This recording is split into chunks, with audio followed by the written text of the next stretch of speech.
स्वागत है दोस्तों, फिर से एक बार आपका अपने इस यूट्यूब चैनल आरिज व्लॉगर पे। लगभग एक महीने से कोई भी वीडियो नहीं आई। इंस्टाग्राम पे मैं एक्टिव था, फेसबुक पे भी मैं एक्टिव था। मेरे पेज पे, फेसबुक पे, इंस्टाग्राम पे कंटिन्यू मैं पोस्ट डालता रहता हूँ। वीडियो नहीं डाली, इसका रीज़न ये था कि मैं यहाँ पे यूक्रेन में अभी जब से आया हूँ, वैसे मैं यूक्रेन में ही रहता हूँ, लेकिन बीच में अभी मैं थोड़ा सा घूमने के लिए कभी जर्मनी, कभी फ्रांस, कभी इटली, कभी यूके, काफ़ी कंट्रीज़ चला गया था। लेकिन घूम फिर के मैं वापस यहीं पे आ गया और आने के बाद मैंने वीडियोस भी डाली थी 3-4, अच्छा रिस्पांस भी मिला। लेकिन पिछले एक महीने से शायद मैंने वीडियो नहीं डाली। आई थिंक कि इस साल की ये पहली वीडियो है। तो हैप्पी न्यू ईयर। सबसे पहले आप लोगों को हैप्पी न्यू ईयर। और क्रिसमस भी गया है, तो जिन लोगों को क्रिसमस विश नहीं किया उनके लिए भी मैरी क्रिसमस। और भी भाई, अगर किसी भी रिलीजन के कोई भी फेस्टिवल मैंने मिस किया है अगर विश करना, तो सॉरी फॉर देट। तो अभी आपको वीडियो कंटिन्यू देखने को मिलेगी। एक महीने से वीडियो नहीं डाली अभी मैंने, क्योंकि यहाँ पे यूक्रेन में अभी मैं ट्रैवल कर रहा था। कभी मैं बेलारूस की साइड गया था, कभी मैं रशियन बॉर्डर की तरफ गया था। मैंने वहाँ पे वीडियो शूट नहीं की क्योंकि वो अलाउ नहीं था। और वहाँ पे जो सिचुएशन है थोड़ी क्रिटिकल है, बॉम्बिंग होती रहती है, एक्सप्लोजन भी होते रहते हैं। मैंने सुमी में ट्रैवल किया। सुमी बिल्कुल रशिया बॉर्डर के करीब है, पोल्टावा के आसपास है, पोल्टावा और खार्किव के आसपास।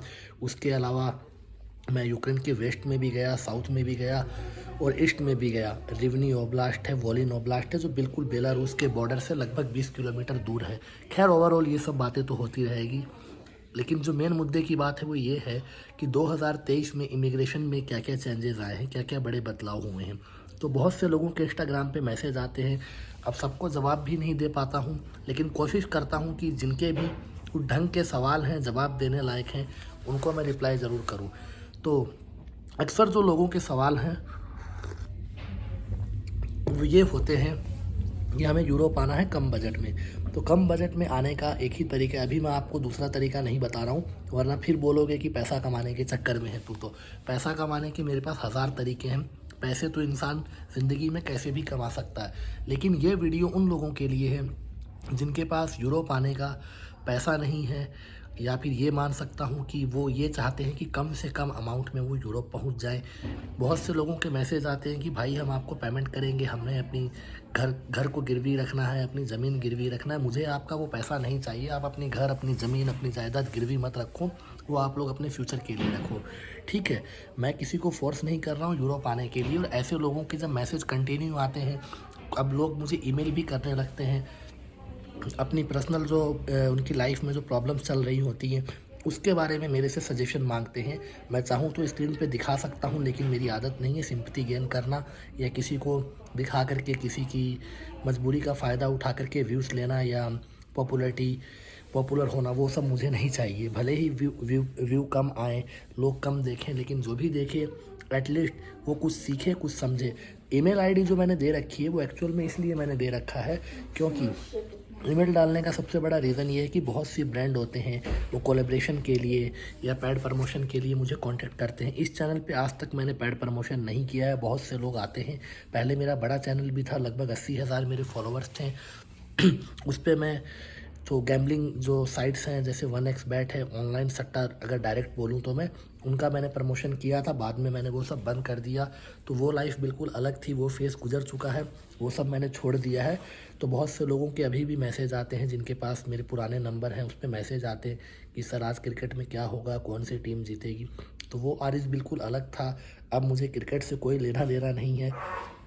मैंने एक्चुअल में क्रिकेट देखना भी बहुत कम कर दिया है। कभी कभार मैं खेल लेता हूँ और कोई टूर्नामेंट वगैरह अगर यूरोप में है तो उसमें पार्टिसिपेट कर लिया, खैर अलग बात है। बाकी अब वो नहीं है कि 100% मैं अपना क्रिकेट को देता हूँ, क्योंकि उतना टाइम नहीं है मेरे पास। तो अभी जो दूसरी चीज़ है वो ये है कि सबसे कम बजट में यूरोप आने का जो तरीका है वो है टूरिस्ट वीज़ा। मेरे बहुत से रिलेटिव हैं, मेरे बहुत से नॉन पर्सन हैं, मेरे बहुत से फ्रेंड्स हैं जो फ्रेंड सर्किल में हैं मेरे, भले ही मैं उनसे ना मिला हूँ, वो अगर मुझे जानते हैं, अगर वो भी मुझसे पूछते हैं, तो मैं किसी को ये नहीं कहता कि आप जो हो किसी एजेंट के थ्रू यूरोप आओ। अगर आप एजेंट के थ्रू आते हो, एजेंट क्या करता है मैं आपको बताता हूँ। वो पर बंदे से जैसे उसने डील कर ली कि चलो पूरी पेमेंट आपको वीज़ा के बाद देनी है, ये एक तरह से ट्रैप होता है। आपको सिर्फ वीज़ा फ़ीस पे करनी है और प्लस 5,000 हमारा सर्विस चार्ज देना है। तो वीज़ा फ़ीस में भी वो आपसे 3-4 हज़ार ज़्यादा ले लेता है और 5 हज़ार प्रॉफिट वो बोल के ले लेता है। 10 बंदों से उसने 8-8 हज़ार रुपये प्रॉफिट ले लिए, 80 हज़ार उसका मार्जिन आ गया। 10 बंदों की उसने फ़ाइल लगवाई। अब 10 में अगर 2 बंदे की भी वीज़ा लग गई, यूरोप की या कहीं की भी, वो टूरिस्ट वीज़ा ही अप्लाई करेगा। अगर आपकी वीज़ा लग गई तो उसने बोल रखा है कि भाई पेमेंट आफ्टर वीज़ा। 10 में से 2 की अगर वीज़ा लगती है, वो आपसे 5-5 लाख रुपए या 10-10 लाख जो भी आपकी डील होती है, वो आपसे पेमेंट उतनी ले लेगा। और जो अब दूसरी चीज़ है वो मैं आपको ये बताने वाला हूँ। और यूएस वीज़ा में भी आजकल यही होता है। यूएस वीज़ा में अभी तो शायद अपॉइंटमेंट के लिए इंडिया में डेट नहीं मिल रही है, ऐसा मैंने सुना है। इंडिया छोड़े हुए भी बहुत टाइम हो गया है तो मुझे याद नहीं है। लेकिन यूएस वीज़ा में भी यही है, यूएस का वीज़ा कोई एजेंट आपको नहीं लगवा सकता है। वो आपको अपना इंटरव्यू क्लियर करना पड़ेगा, इंटरव्यू क्लियर करने के बाद ही वो आपको वीज़ा लगेगा। अब वो बोलते हैं कि हमारी जो है इमिग्रेशन ऑफिस में जहाँ पे इंटरव्यू होता है वहाँ पे हमारी सेटिंग है। भाई कौन सी सेटिंग है? वहाँ पे 10 काउंटर होते हैं। आप किस काउंटर पे आपकी फ़ाइल जा रही है वो रैंडमली बंदा जाता है। कहाँ पे आपने अपनी फ़ाइल सबमिशन करवानी है और कहाँ पे आपका इंटरव्यू होना है, ये पहले से कोई डिसाइड नहीं कर सकता है। तो वो रैंडमली बंदों को सेलेक्ट करते हैं और रैंडमली वो किसी भी काउंटर पे बंदा जा सकता है। तो अगर उस बंदे ने अपना इंटरव्यू क्लियर कर लिया, उसका वीज़ा लग गया, तो वो बोलेगा कि मैंने तेरा वीज़ा लगवा दिया, अब 10 लाख दे दे। तो ये चीज़ आजकल चल रही है, आजकल नहीं पुराने ज़माने से चली आ रही है। तो इस चीज़ से थोड़ा बचिए। अगर आप किसी एजेंट को 5 लाख देते हो, उससे बेटर है अगर आप 1-2 लाख रुपए लगा के आसपास की 3-4 कंट्री घूमो। यूएई है, लोग वैसे दुबई बोलते हैं, तो चलो मैं भी आप लोगों के लिए थोड़ा जाहिल बन जाता हूँ। ठीक है, आप लोग दुबई जाइए, आप लोग थाईलैंड जाइए, आप लोग वियतनाम जाइए। सिंगापुर थोड़ा महंगा है, लेकिन अगर आप सिंगापुर जाते हो तो वहाँ से मलेशिया और इंडोनेशिया का ट्रिप हो सकता है। आई थिंक कि 2 लाख रुपए में ये सारी कंट्रीज़ हो सकती हैं।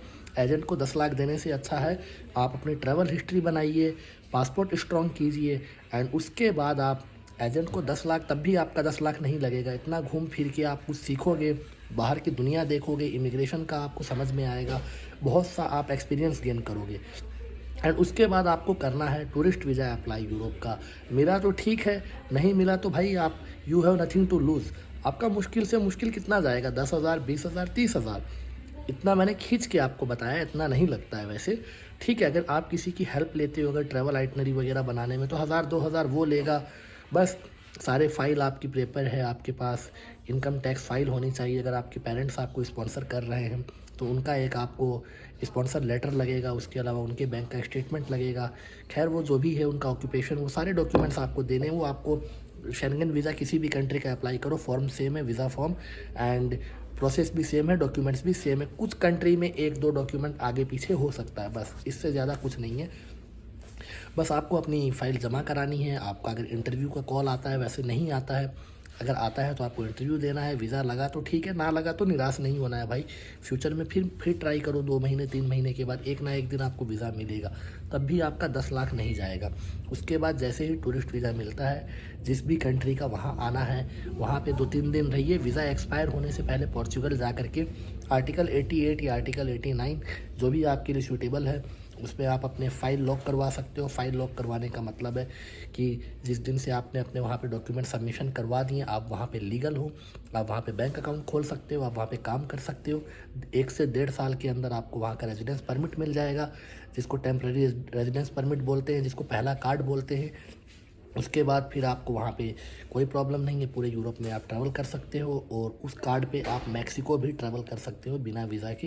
ये बहुत से लोगों को नहीं पता है, एवन कि जो पोर्चुगल में है उनको भी नहीं पता है। तो उसके अलावा जो दूसरी चीज़ है वो ये है, अगर वर्क परमिट अगर आप उसके चक्कर में रहोगे तो ये समझ लेना कि वर्क परमिट, अब बहुत से लोगों के मैसेज आते हैं, भाई मुझे मछली आके पकड़नी है, मुझे फार्मिंग का काम आता है, मुझे बूचर में काम करना है, मुझे पोर्क, बीफ, काऊ ये और मटन, चिकन ये सब यहाँ पे आकर के उसके शेल्टर में बूचर जो है वहाँ पे काम करने हैं। तो भाई जब आपको यही सब करना है तो इन सब का कोई स्पेशल वर्क परमिट तो होता नहीं है। वैसे काम करने वाले यहाँ पे हज़ारों हैं, कोई भी स्टूडेंट कर लेगा। इंडियन काफ़ी हैं, पाकिस्तानी हैं, अफ्रीकन है, दुनिया भरी पड़ी है भाई यूरोप में। तो ये सब काम के लिए आपको कौन वर्क परमिट देगा? कंस्ट्रक्शन के काम के लिए भी नहीं मिलेगा। जब तक आप हाईली स्किल्ड नहीं हो, अच्छी एजुकेशन नहीं है, अच्छी क्वालिफ़िकेशन नहीं है, या ईयू की किसी भी एक कंट्री में से अगर आपके पास अगर वहाँ की लैंग्वेज आती है किसी भी कंट्री की, चाहे वो फ्रेंच हो, चाहे वो स्पेनिश हो, चाहे वो जर्मन हो, चाहे वो ड्यूच हो, डच ड्यूच जो है वो जर्मन हो गई, या उसके अलावा कोई भी अगर एक लैंग्वेज अगर रशियन भी आती है, तो आप लिथुआनिया, लातविया, एस्टोनिया, फिनलैंड इन कंट्रीज़ में आप रह सकते हो, या पॉलिश आती है तो पोलैंड में आपको फ़ायदा है। लैंग्वेज आने का हमेशा मतलब है कि आप बाकी के लोगों से एक कदम आगे हो। ठीक है, इंग्लिश अच्छी बात है आती है तो, लेकिन उसके अलावा अगर एक लैंग्वेज बंदा और सीख लेता है तो कुछ जाएगा नहीं आपका। आप हमेशा जो है आगे रैंक करोगे लोगों से, आपका प्रोफाइल और ज़्यादा बूस्ट करेगा। तो टाइम इधर उधर वेस्ट करने से अच्छा है कि एक अच्छी लैंग्वेज सीखो आप लोग। मैं सजेस्ट करता हूँ या तो स्पेनिश या फ्रेंच या जर्मन, इन तीनों में से अगर आप एक लैंग्वेज सीख लेते हो तो आई थिंक कि आधी दुनिया में आप रह सकते हो। फ्रेंच आती है तो कनाडा के कुछ पार्ट में आप रह सकते हो, अफ्रीका में आप सर्वाइव कर सकते हो, फ्रांस में चलती ही है। और स्पेनिश आती है तो भाई पूरा लैटिन अमेरिका है। और उसके अलावा अगर आपको स्पेनिश आती है तो आप पोर्चुगीज़ भी थोड़ी बहुत समझ सकते हो। और उसके अलावा स्पेनिश स्पेन में चलती है, और लैटिन अमेरिका है, मैक्सिको है। तो अगर एक लैंग्वेज आती है तो उसका आपको बहुत एडवांटेज आगे मिलने वाला है। तो अगर आपकी उम्र अभी 18 से लेके 20 साल है या 16 से लेके 20 साल है, फ्यूचर में अगर मूव होना चाहते हो तो अभी आप सिर्फ अपनी पढ़ाई पे फोकस करो, किसी एजेंट के चक्कर में मत पड़ो। मैं सभी लोगों से, चाहे वो इंडिया के हैं, पाकिस्तान के हैं, या जिन्हें भी मेरी बात समझ में आ रही है, उन सबसे मैं एक हम्बल रिक्वेस्ट कर रहा हूँ ये, कि एजेंट कभी आपको वीज़ा नहीं देगा, वीज़ा एम्बेसी देगी। और वीज़ा मिलना नहीं मिलना ये आपकी किस्मत पे और आपकी प्रोफाइल पे है, किस्मत से ज़्यादा आपकी प्रोफाइल पे है। ठीक है, तो आप लोग ऐसे ही अपना प्यार और सपोर्ट बनाए रखिए। और अभी मैंने, वैसे अगर सच बोलूँ तो मैं उठा हूँ, सीधे ब्रश किया है और अभी मैं कॉफ़ी पी रहा हूँ। तो सोचा कि बहुत दिन हो गया, बहुत से मैसेज आ रहे हैं, और कुछ लोग तो यूँ भी परेशान हो जाते हैं कि मैं अभी यूक्रेन में हूँ, पता नहीं ज़िंदा हूँ या नहीं हूँ। तो ऐसा कुछ नहीं है, मैं बिल्कुल सेफ़ हूँ। जिन लोगों ने भी मुझे मैसेज किए मेरा हाल चाल पूछने के लिए, उन सबको दिल से थैंक यू बोलना चाहूँगा। अपना प्यार और सपोर्ट ऐसे ही बनाए रखना। मैं मिलता हूँ अगले वीडियो में, तब तक के लिए have a great day. Instagram नज़र आ रहा है, किसी को कोई अगर पर्सनल क्वेश्चन करने हैं इमिग्रेशन से रिलेटेड, मेरे से रिलेटेड नहीं, तो इंस्टा पे आप मुझे मैसेज कर सकते हो। मिलता हूँ अगले वीडियो में, तब तक के लिए हैव ए गुड डे।